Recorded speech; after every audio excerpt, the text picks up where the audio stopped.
Thank you.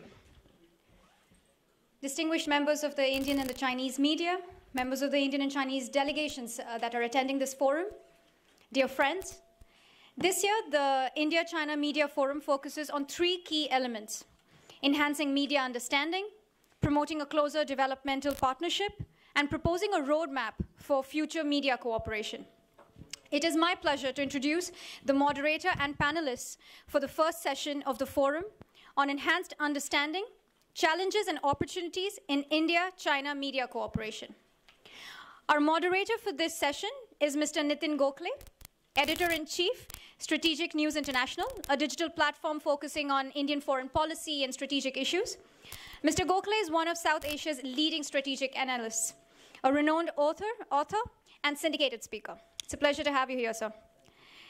The panelists for this session are Mr. Yang Fuqing, currently the Deputy Director, CGTN English, formerly CCTV.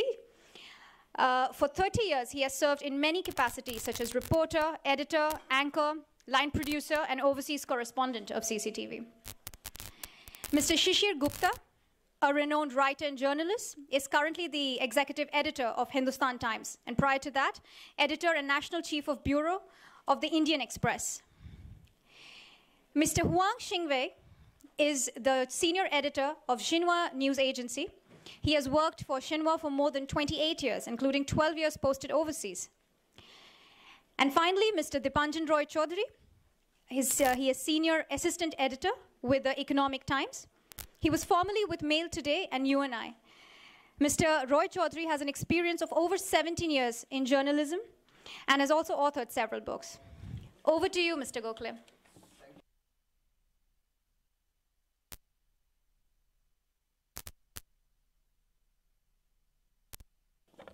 Good afternoon and welcome to this inaugural session of the India-China High-Level Media Forum. Since we are running late, I'm going to forego 2 or 3 minutes of my allotted time, which is 5 minutes. So I'm going to speak only for 2 or 3 minutes. And just by way of introduction, just set the framework for our discussion. We have a very experienced panel which is going to share their thoughts on how the understanding between the media persons and media outlets on both sides can be enhanced and maybe taken to the next level. In fact, journalism, as all of you know, is regarded as the first draft of history.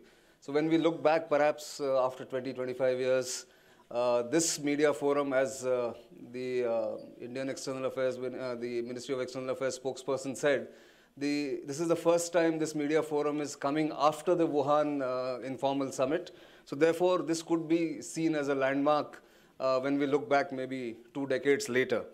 In that sense, it's important for the media on both sides and leading media houses on both sides to understand not just how they function in each other's countries, what are the cultural and the commercial ethos under which they function, and what are the ethics and rules that media on the both sides of the both countries really function. That is important.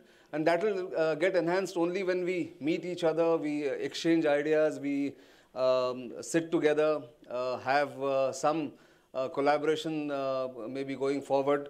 Only that will take place after these collaborations take place, or even we start corresponding with each other. Right now, I think, and the two aspects that we must look at, and which I'm sure my fellow panelists here will be touching upon, is while this forum gives a lot of opportunity to all of us to understand each other and our functioning, it also has a background of many challenges between our two countries, as well as the way the media outlets in these two countries function. There are stark differences in the framework in which the media outlets function. And therefore, I would think that this is an appropriate forum to start this cooperation, which can be enhanced as we go forward. And that enhancement in that cooperation can come if we look beyond our national capitals. media is not only limited to Delhi or to Beijing. In India, at least, the media is very vibrant in different states, in different languages. And unless media itself understands the different cultural, civilizational, social aspects of the other country, if Indian media understands what happens in China, what are the social aspects, what are the social mores and social framework in China, or the Chinese media understands what's happening in India in terms of the diversity that India has, and so does China, we will not get the real understanding of the two countries. And therefore, I will only hope that this forum, post the Wuhan summit, which has laid a lot of emphasis on people-to-people exchange, cultural exchange, and you heard both the ministers talking about 10 different points of cooperation. And I think media has the largest responsibility to take this understanding and this attempt to understand the countries beyond the normal framework of either security or geopolitics or economic relations. I think that's where this forum becomes important. And I welcome our friends from China and, of course, my colleagues from India. And we will look forward to what they share as we commence this panel discussion. Thank you very much, and thank you for being here.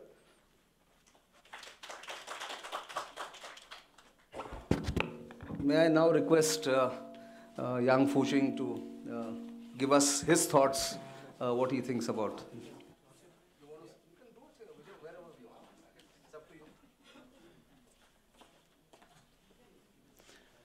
Thank you very much for the introduction, and good afternoon, everyone.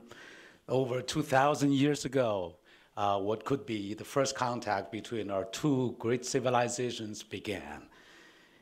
A great age of exchanges between our two great civilizations started, spanning over 2 millennia, bringing great benefits to our own civilizations and to the civilization of the human kind. So I'm always wondering how the first contact between the two civilizations started.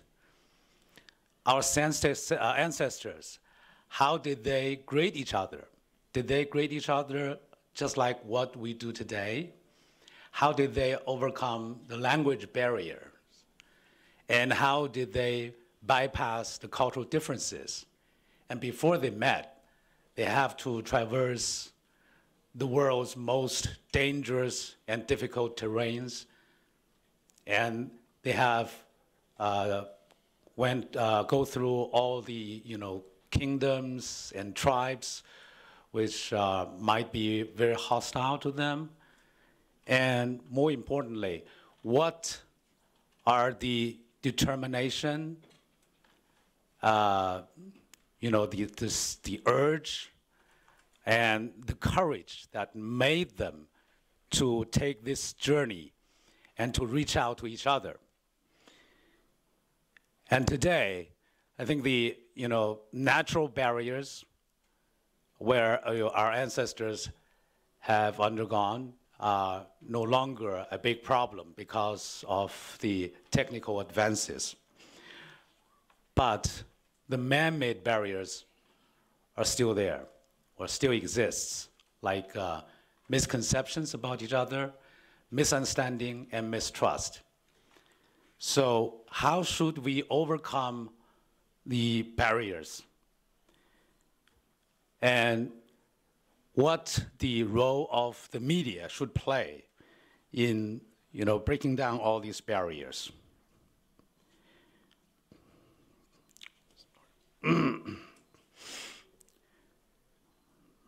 So I think one of the benefits of ancient civilizations is the sophistication for its people. So I believe that with this sophistication, we can solve sophisticated problems. And this sophistication, if we used it in the right way, it will benefit us greatly. But if it's used in the wrong way or for the wrong purpose, it will create or generate tragedy and catastrophe. So as for the media in both countries, what kind of messages should we send to our people? Throughout history, we have learned a great deal from each other. Unfortunately, there were interruptions in this process of learning from each other. And in modern history, we are more focused on learning from the West. I think now is the time for us to learn from each other again. Both China and India are two of the largest developing countries and share a lot of things in common, such as feeding a large population and confronting a lot of development issues. So these commonalities form the foundations for exchanges and learning from each other. We can look to each other for solutions to these problems, such as fighting poverty, attracting investment, building infrastructure, reducing pollution, and boosting innovation. And yet, we are different in many ways. Being different is exactly the reason and rationale for us to learn from each other. Because we're different, there's always something different we can offer to each other. This should be one of the messages we should send to our people. China and India are two of the world's largest markets right now. So there are huge potential for us to tap into each other's markets. There are huge potential for us to invest in each other's markets. And there are huge potential for people exchanges as well. So if we can be full markets and investment destinations, as well as destinations for people, tremendous potential and possibilities will be unleashed. So together, we can co-prosper. And if China and India can prosper, the world will prosper. And if the dragon and the elephant put up a fight, it would be very ugly and disastrous because they are huge, they are too big. But if they dance together, it will be amazing because they're big. And that's some of the other messages we should send to our people. Some journalists in both countries like to indulge in making comparisons between our two countries. There's nothing wrong to make comparisons, but what really matters is what to compare and why. Should we compare what the other country lags behind or what the other is doing better? Should we just make ourselves feel good by comparison? Or should we have a sense of an urgency to catch up as a result of comparison? And I think that's an issue we as journalists should give a serious thought. As for opportunities of collaboration and cooperation for a better understanding between the two countries, there are plenty of things we can do. For example, there are over 2.7 billion people living in our two countries. That means 2.7 billion stories to tell, especially when the two countries are undergoing tremendous transformation and fast development. It is an exciting thing for us to document this exciting process of history and change. To inform is one of the most important roles of the media, and our people deserve the right to know about each other. We have the obligation to tell the true stories of each other as well as telling them to the rest of the world. Another mission of the media is to connect. We're living in a great age, an age of great changes and development, challenges and opportunities. We're also living in a golden age of information. So we, the media, have a great role to play in connecting our two countries, our two peoples, our cultures, and our modern civilizations. So we are obligated to building roads and bridges to connect our two countries and to connect our two countries with the world as well. So I might conclude, throughout the last 2 millennia, we have learned a great deal from each other. We helped each other during our struggle for independence. We were allies, quote unquote, in the non-aligned movement. We supported each other in many of the just causes at the UN and in the world at large. So I would like to say this to my Chinese and Indian colleagues: use the determination and courage displayed by our early ancestors to tear down those barriers, be they natural or man-made, and join hands to work for the common prosperity of our two countries. Let's make China and India great again. Thank you. Thank you very much, Mr. Fu Qing. Can I request my colleague Shishir Gupta now to take the floor? Good afternoon, Ni hao. Let me just go down to the topic directly. The whole idea of this media cooperation is to sort of, to bridge the gap rather than widen the gap.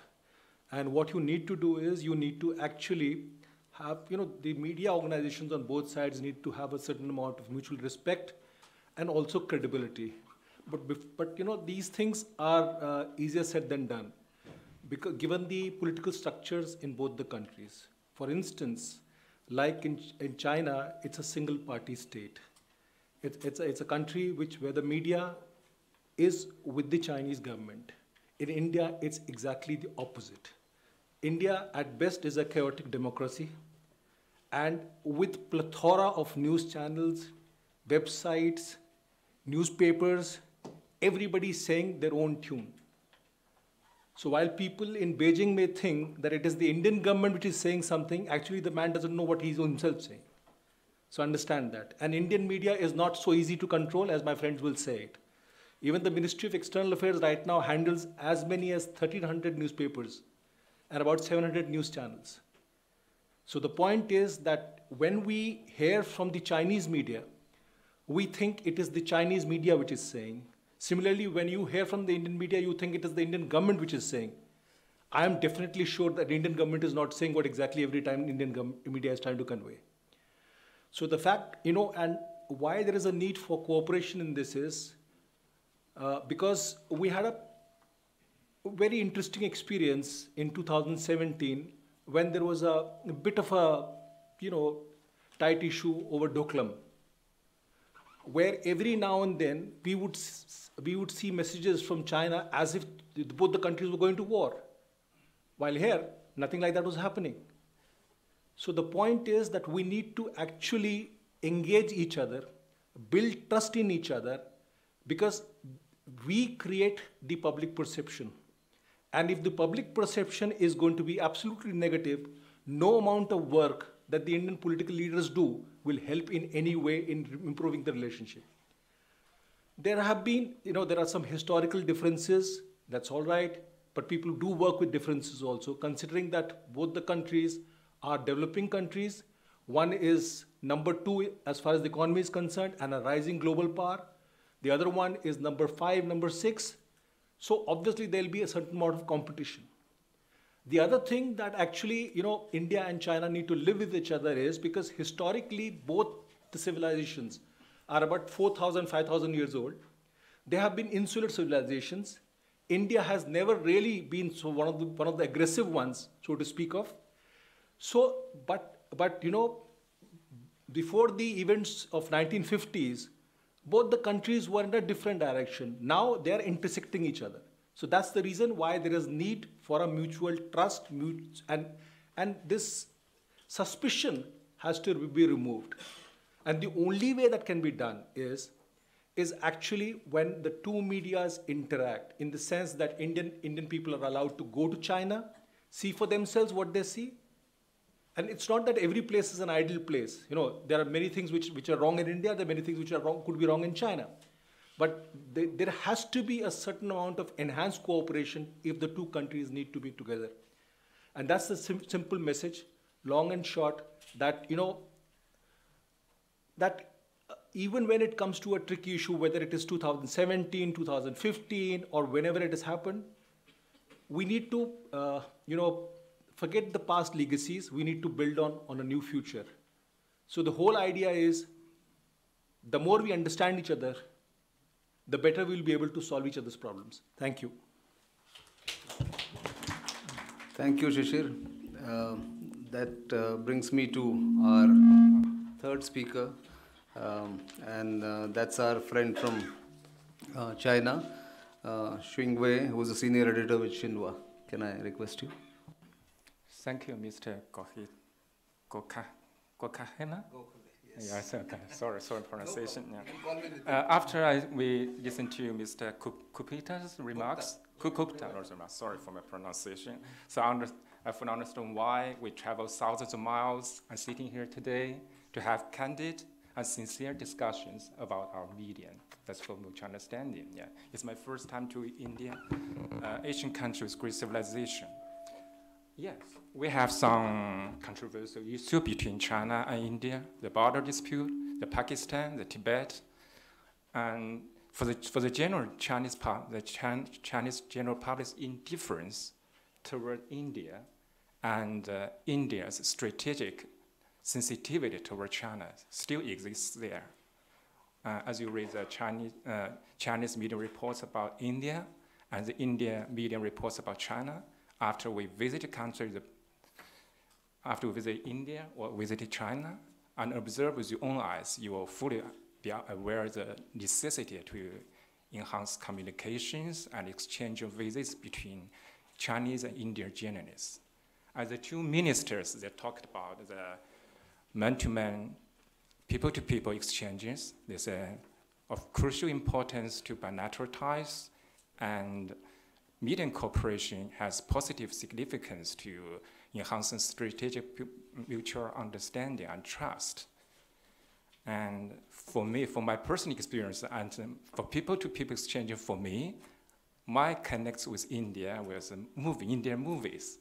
It's interesting that before my trip to India, China National Television, the colleague working for, the movie channel, rebroadcast 30 top classic films overseas, including one from India. The name is called Avara.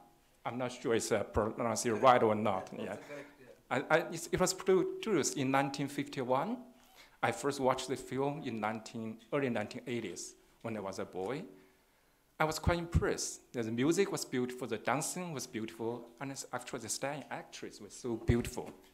I still remember when I walked to the streets, some shop owners, they were turn on their tape recorders, the sound very loudly, and playing the songs and music of this India film, just trying to attract more customers.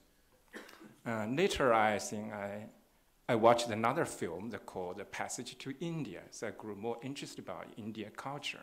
Now, I think 14 years has passed. For the Chinese audience, now they like to watch the Bollywood movies, such as Dango, and the Secret Superstar, and the Hindi medium. Because from the films, the Chinese audience they found the same topic.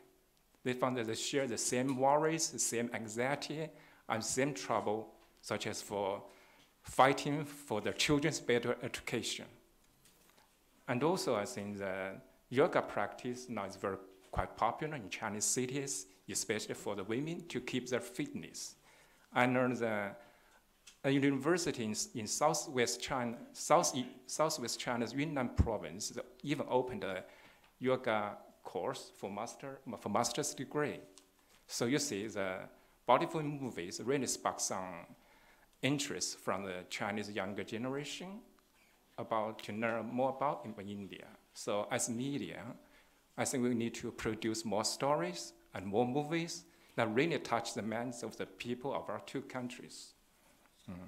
Yes, both China and India are big nations and important neighbors and fast-growing emerging economies. I think we cannot be ignored by each other. I think the bilateral relations have gone beyond the bilateral scope and has a global perspective. I think it requires coordination and understanding between each other and looking after each other from a global perspective. Yeah. I think for the Chinese media, I think as Mr. Gopal before mentioned that, I think for Chinese journalists and Indian journalists, we have different cultural backgrounds and perspective, but I think we share the same motto, that is to reporting truthfully, objectively, fairly, and in a balanced way. But the problem in that sense, for the Chinese and Indian media still lacks sufficient understanding of each other. And due to historical reasons, the Indian media reports, their reports about China are largely relies on Western media reports. But lots of the media reports from the Western media on China are biased. So a lack of mutual understanding is a root cause of right now the indifference and ignorance by the peoples of our two countries. So present a true China and a true India, we should not simply appeal to those sensational nationalist sentiment or have those eye-catching negative stories. I think we should not mislead the public by overemphasizing these eye-catching negative story about each other. I think as a media organization of both countries should station increasing number of foreign correspondents in both countries, and the government agencies should provide necessary assistance for their news gathering. I work for Xinhua News Agency. I cover international news agencies for Xinhua for 28 years, including 12 years posted overseas as a foreign correspondent in different regions in Middle East, in UK, and in New Zealand as a quite different culture. I know it's a really tough job to be a foreign correspondent. It's a really difficult to understand the country you are posted. If you're just sitting in your office watching the local media reports, you can't do that. You cannot present a true story about the country where you're stationed. You have to go outside the office, go outside of the capital, go to the villages and talk to the people and do the interview and observe with your own eyes. And by doing so, you can present a relatively collective and true picture and story to the audience. So that's why I need to stress the media cooperation. I think for India and Chinese media, we can share news content and do joint interview coverage and also for personal training. For instance, I think we hope more India journalists coming to China to do news coverage, like the China's poverty alleviation projects in the remote rural areas, the high-speed train, and also the infrastructure construction, and Chinese journalists to India to cover the IT industry is tourism and culture, to enhance Chinese readers' better understanding of India. Xinhua News Agency, which I'm working for, we are a newswire service, and we have 180 bureaus overseas and 31 bureaus in domestic. So I think we attach importance to increasing media cooperation with the Indian media outlets, and we welcome the more Indian outlets to carry stories for Xinhua, from Xinhua service. Right now we have some media cooperation with such a PTI. I just heard and saying we recently our colleague, the bureau chief of New Delhi, Mr. Hu, they have signed an cooperation agreement with India's ANI, I think, yeah.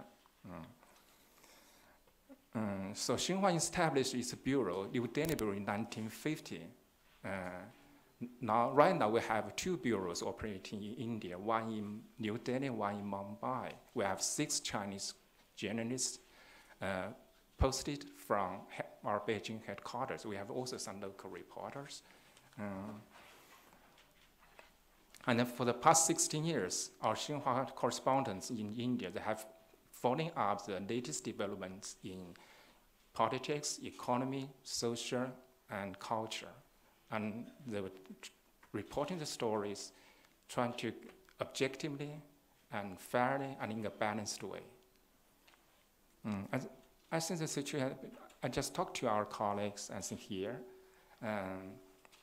Right now, for those Chinese journalists stay in India, they have to have their work visa renewed every 3 months. Some even for 1 month, they have to go to renew the visa. I think it's affecting their lives and working, especially their daily news covering and overseas assignment. I hope this situation will change. Thank you very much. I'll request our last speaker and colleague Deepanjan Roy Chaudhary. He is going to concentrate on the opportunities that exist for India and Chinese media to work together. Thanks, Nitin. I think a lot has been said by the three speakers, and all of them have better experience and a number of years than me, and including you. I'm just going to focus on 3 or 4 areas. I think media in India and media in China still haven't got doesn't understand the priorities of each other.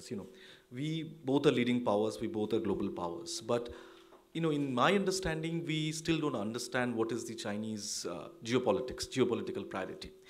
There have been a lot have been said in the last 2 years about the Belt and Road Initiative. What is the Belt and Road Initiative? What is the implications of that? We have some fair bit of idea, but we haven't heard a proper explanation from the Chinese media about, there's an information gap in this. Similarly, I don't think that our relationships, our strategic partnership with US, does it, there is a vision in China, in section of China that, it's directed against China, right? I don't think that has been properly reported in China, and there is an information gap. How do we bridge this information gap? There needs to be, better exchange between the journalists and not just this forum. More Indian journalists traveling to China, to various parts of China, to places, for example, from where the maritime Silk Route is supposed to start, like Fujian. I've been to Fujian. And if Indian journalists go to Fujian and get an idea, what is this, what is this historical link of the maritime Silk Route? If I'm just giving an example, I don't think Indian journalists haven't traveled there, haven't got an opportunity to travel there. Indian journalists and the Chinese journalists, they mostly come with their high dignitaries to each other's country. They don't go on independent travel. Maybe the Chinese media today is well off in terms of their budget. They sometimes can sponsor journalists coming to India.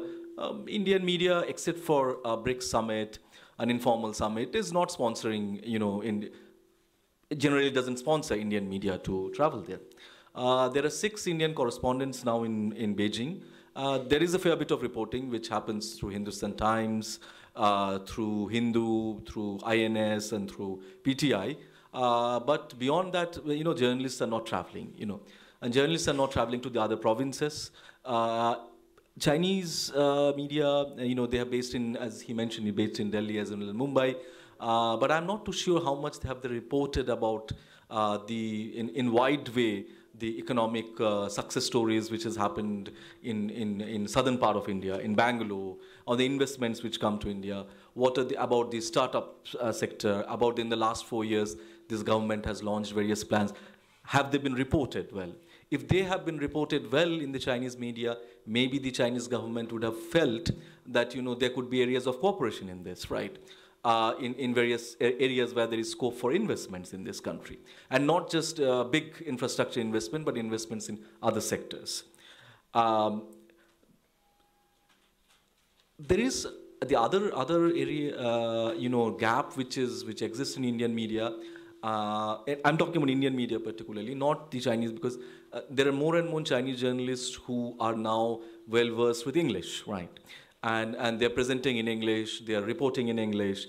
We are reporting in English, but we none of us can speak Chinese, right? None of us can read Chinese, none of us can write Chinese.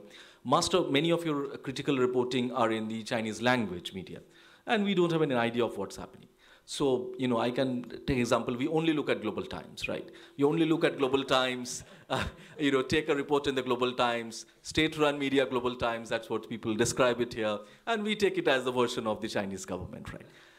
This has happened during Doklam, this has happened before Doklam, and a little bit has happened after Doklam, and it has happened with my articles also.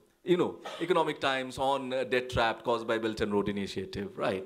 So I've seen that, but we take it that whether this is probably coming from the Chinese Foreign Ministry, right? Maybe not. You have independent columnists who are writing, and I see a lot of columns. And Global Times have opened a separate section on India, which is good. But what is going on in the Chinese local media, the Chinese language media, we'd have no idea. Maybe we can get a better understanding to that, but we don't. And it's very difficult for us. It's easy for the Chinese journalists to, learn English.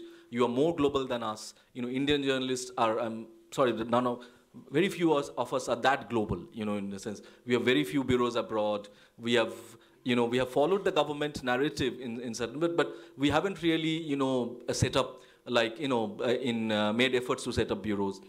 Like in Moscow, there's nobody now, in the post-Soviet space, right? Beijing and Washington and London, are the three areas, We are not focusing on Africa, and journalism, but you are focusing on Africa, right? Sometimes we see Africa through the Chinese media eyes, right? Not an independent eye. There is probably, and this can only probably happen, I think the information gap can be bridged if the Chinese language media people come, they make effort to help that their stories translated, or we make effort to know that, and have an interaction beyond Beijing to various parts of China, maybe in Western China to see what's happening there, Southeastern China, what's happening there. And you travel to other parts in Eastern India, what's happening, in Southern India, what's happening. I think that is, more travel by journalists is a better way to bridge this information gap and get the geopolitics right. Thanks. Thank you, Dipanjan. I think we have woefully short of time, so unless there are some observations or questions from the audience here. Yes. Yes, please. Just as the gentleman mentioned about the Xinhua's reports about what's happening in India, I just checked the English News Wire service. That's from before I came here, from December 1st to December 9th. I can write to share with you some of the headlines. The Indian central bank resigns, and India PM Modi, most followed world leader on Instagram, that the study shows. And with the spotlight, the Indian farmer await government's policy to yield rosy results. And US-India defense minister reaffirms strong security ties the Chinese firms to participate in India's LED Expo, China's Oppo expansion in mode to capture India's smartphone market.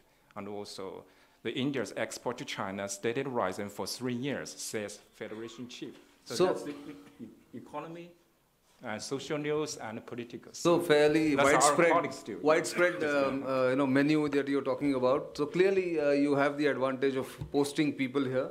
And I think, yes, please. Can I just have a response to Mr. Chaudhary's remarks?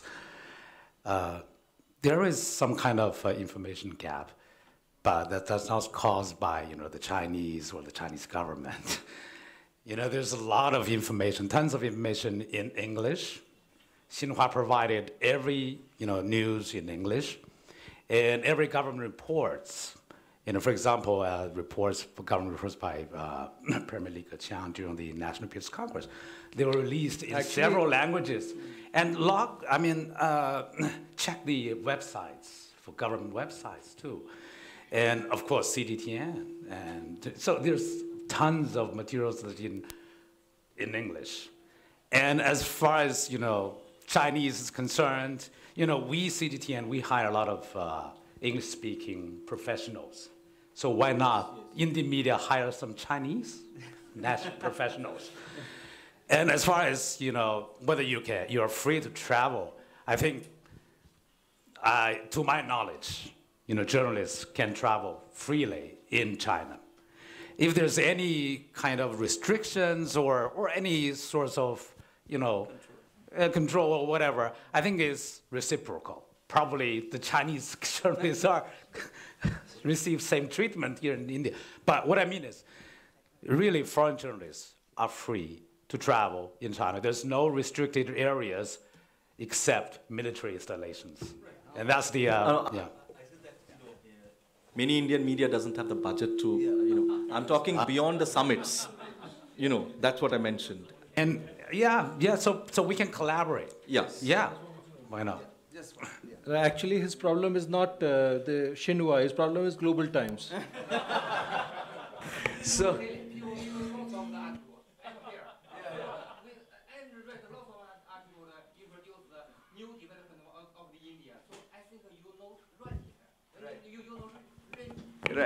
right. Thank you. So, you want to say something?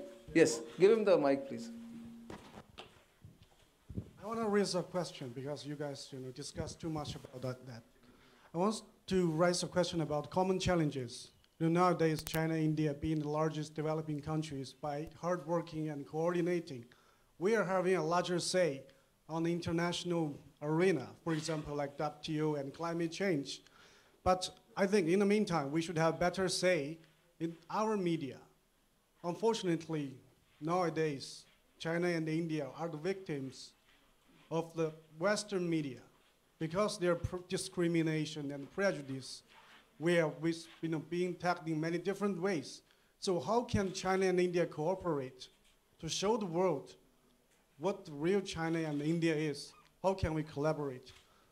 I think, I'll take that because we're running out of time. So I think all the panelists have spoken about various ways of doing it. One is, of course, joint collaboration, more visits. And I think the visits should not be limited to the national capital, as I mentioned in my opening remarks. They should be to state capitals, rural areas, go down to the hinterland and sort of report from there. And I think it's a beginning. I take your point that many of Indian viewpoints come from the prism of the Western reporting. But similarly, before Xinhua got his bureau in a larger way in India, perhaps even the misunderstanding or misperceptions about India would have also come from not being here. So those things happen, and as he has mentioned, there are several constraints, but I think with time, all that will be overcome. But I think I'm afraid you want to say something? Last question. Yeah, I'm not asking a question, but I just want to add some information with regard to my Indian colleague about the English information on China. I just want to introduce my Indian friends that People's Daily last year, we have also launched a English language news app. There's a lot of information on China, so it's also only digital, it's very convenient. So if you want to look for English news on China, you can also look in. Thank you. I just want to answer my previous colleague. Since when are we bothered about what the West says? Yeah, so on that note, I think we should not bother about the West, and let's collaborate more. Let's understand each other more by visiting each other, reading each other, and now that he's given us the idea of what the People's Daily app can give us and what Xinhua gives and what CGTN broadcast, and I think we will enhance our understanding. That's the intention of this media forum. So on that note, let me close this session. Thank you very much, first of all, to all my panelists and to all the audience here and the participants who have come from China and our Indian friends. Give them a big round of applause, please. Thank you.